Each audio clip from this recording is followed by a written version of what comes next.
নমস্কাৰ। কবিতাৰ শিৰোনাম গছ ভালপোৱা ককাৰ খং। কবি ভৱেন্দ্ৰনাথ শইকীয়া। আবৃত্তি মুন্মী হাজৰিকা। ভাল পালোঁ ৰঘুনাথ, তুমি মোক পুতেৰাৰ বিয়ালৈ মাতিলা। পিছে ৰভাখন দিবলৈকে আমলখি গছজোপা কিয়নো কাটিলা?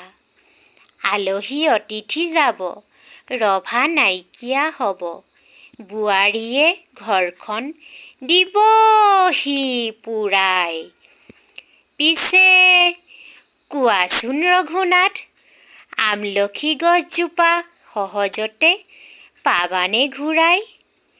দৰাটিক মাতাচোন, এজুলুকা আশীৰ্বাদ দিওঁ আৰু যাওঁ। গছজোপা কটা বাবে লুচি ভাজি ৰসগোল্লা একোকে নাখাওঁ। ধন্যবাদ।